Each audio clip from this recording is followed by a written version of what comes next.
Hello everybody, welcome back to the channel. This is the United Agenda.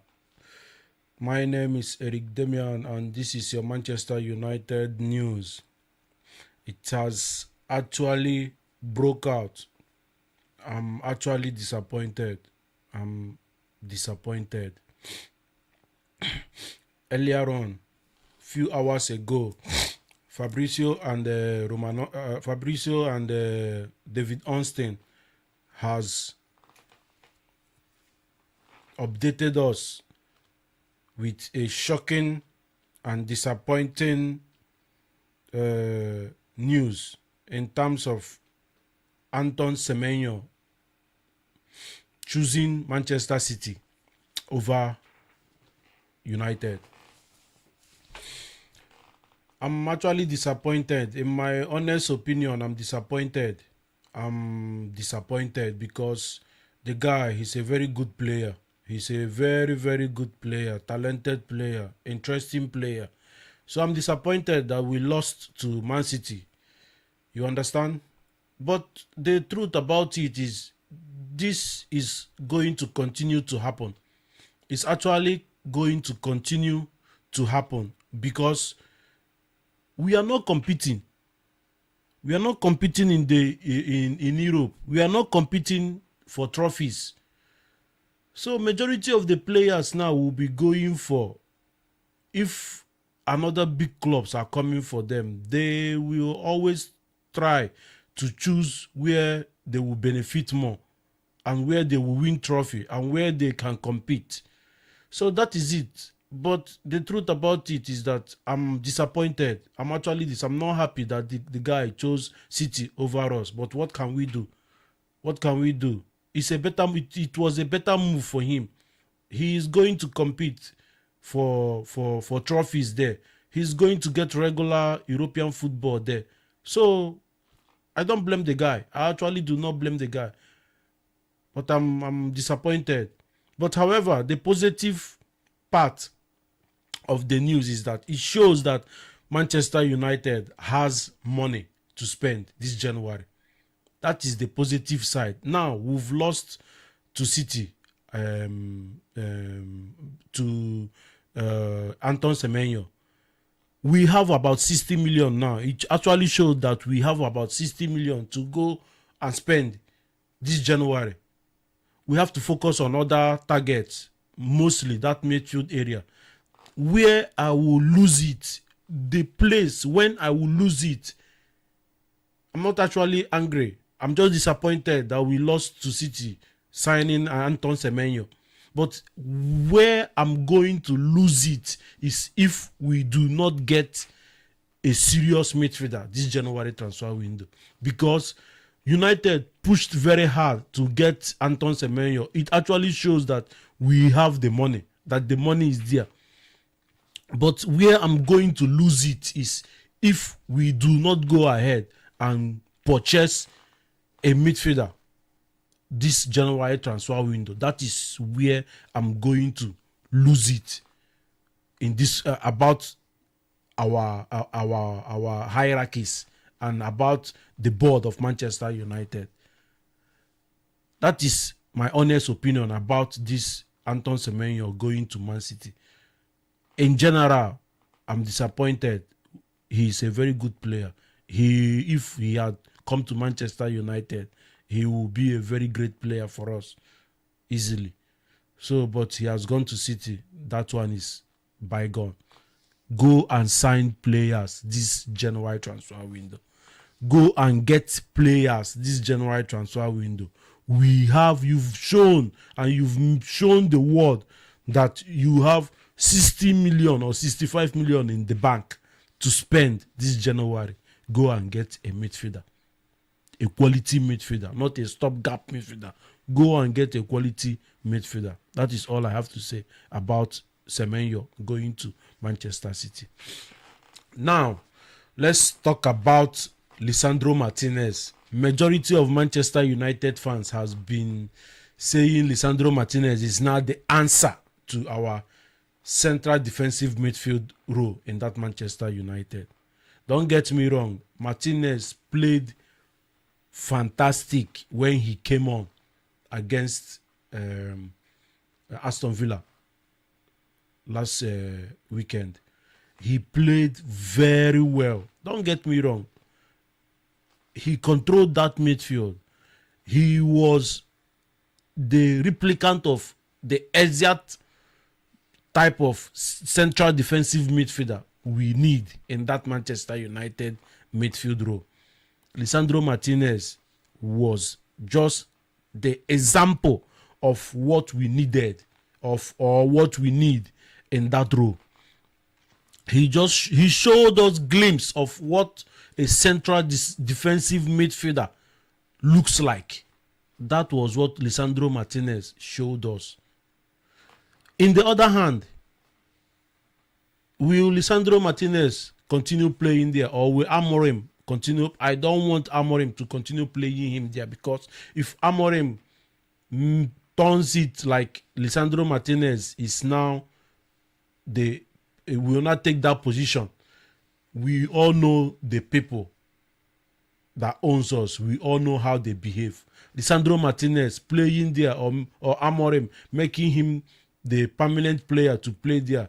This bunch of owners that said they are the owners of Manchester United will forget about signing a midfielder for us.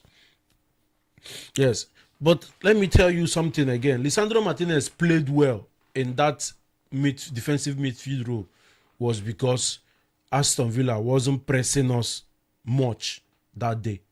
They were not pressing.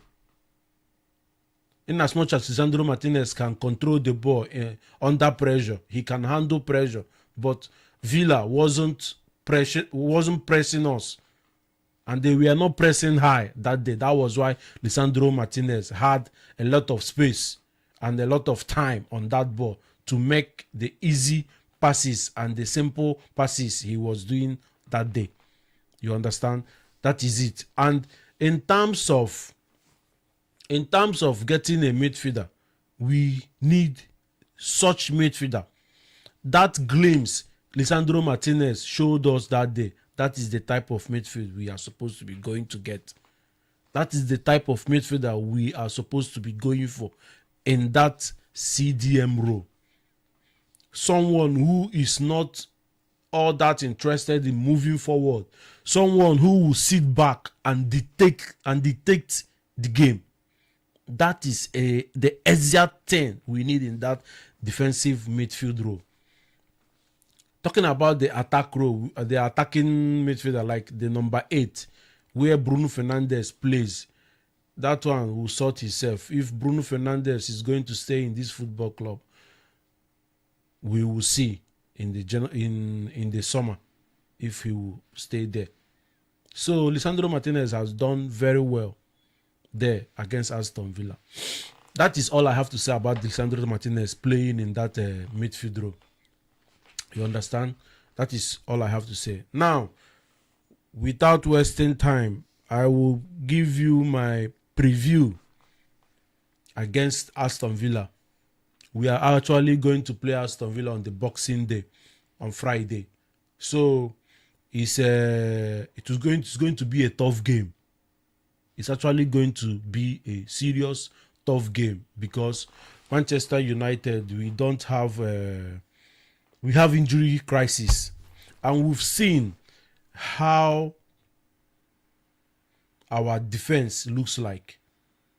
You see Lenny, you see Eden Heaven, 18 and 19 years old players, young players. Majority of Manchester United have slandered this guy, Lenny, for his mistakes against Aston Villa. And they have forgotten that the guy is still an 18-year-old or 19-year-old young lad. He will make mistake. That is the problem. That is one of the reasons why Amorim wanted experienced players. Just because of this little mistake. And some Manchester United fans are still wanting to bring young players in, still wanting to give young players playing time. In as much as we have a lot of young players playing for this team that are still developing. And I see some majority of Manchester United saying, how about Chelsea? Why can't you play him? How about Amorim doesn't develop young players? Amorim doesn't give young players playing time. The ones we have, they are putting us in a mess. The ones who are playing regularly are putting us in big trouble. And you still want more to come in. For me, I think Ruben Amorim is actually protecting these young players. 100%. I think Amorim is actually protecting these young players. Because if you put these young players playing in this team, it's not good for them. It's actually not good for them. This team is not yet good enough to play in a consistent role. Talk more of bringing young players in. They should wait until we are stable. I know they say if you are good enough, you are old enough. But it's not in this Manchester United team. We have Dogu, we have Eddie Heaven, we have Euro. Look at the amount of mistakes Lenny Euro has done that has cost us. Look at Eddie Heaven, in as much as he has been playing well of recent, but he's still young. Look at Patrick Dogu. You know, these young players, they have to wait. They have to wait and take their chances whenever there is given, whenever there is given to them. Wait and take your chances whenever it's given to you. That is all I have to say about it. Newcastle game is going to be a very tough game. You cannot predict, as a Manchester United fan, you cannot predict what is going to happen. We don't have Bruno Fernandes. Kobe Menu, we don't know if he's going to play or not. Harry Maguire is out. Matthias De Ligt, we don't know if he's back. So that team is decimated. That team, there's nothing good about that team. Nothing.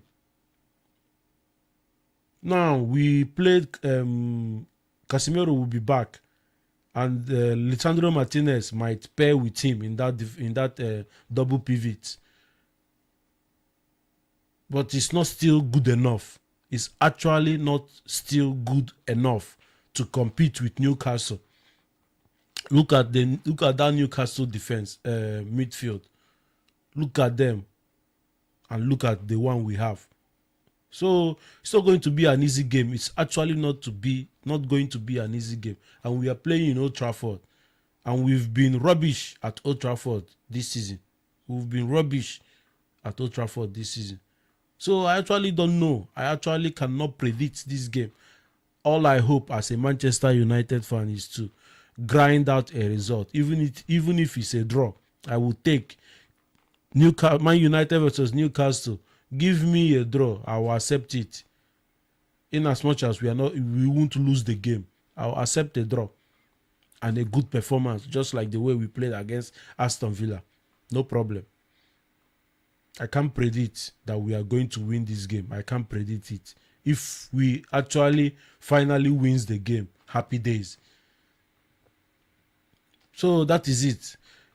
But in terms of how I would line up for this game, I think I will go with Sané Lamens in goal as well. We all know he's the number one. Then my back three, we'll still repeat what the back three against Aston Villa: Euro, Heaven, and Luke Shaw. Then where it is going to get interesting is that double pivot. Amorim can easily play Lisandro Martinez and Casemiro, or Lisandro Martinez and the Manu Ugarte, if Kobe Menu is fit. So for me, I will go with Lisandro Martinez and Casemiro in terms of fitness, because they are the two present players now that are fit. Okay, three. They are three. Ugarte is fit as well, but I will go with Lisandro Martinez and Casemiro in that double pivot, in as much as if there is no pace there. But I will go with two of them. Then the 2 10s, I think I will still go with Matheus Cunha and Mount. Patrick Dogu and Diogo Dalot as the right wing and left wing. Then Sesko up front. That is it. That is how I would line up. I will set the lineup if I should be the manager, or if I am the manager. That is how I would line up. Sane, Lamens, Euro, Eden Heaven, Luke Shaw, Diego Dalot, what's his name? Patrick Dogu, Lisandro Martinez, Casemiro, Mount and Cunha, then Benjamin Sesko up front. I think we can scramble or we can scratch a result out of Newcastle with this team. We can get a result. We can actually get a result with this team, but you never can tell. You never can tell with this Manchester United team. So that is it, guys, for today. I'm actually down. I'm not happy that we lost Semenyo to Manchester City, but that is football. Tell me what you think. Manchester United, we have 65 million or 60 million in the bank. That means we have to go and get a midfielder this January. It's actually very, very important than any other thing. 100%. 65 million can get you 2 good midfielders. Two solid midfielders. But if we can't get 2, get 1 and get 1 attacking player. That is all I have to say. Thank you guys for watching. Don't forget to share, like, and subscribe to the channel. This is the United Agenda. Until we meet on the next one. See you guys on Boxing Day. One love.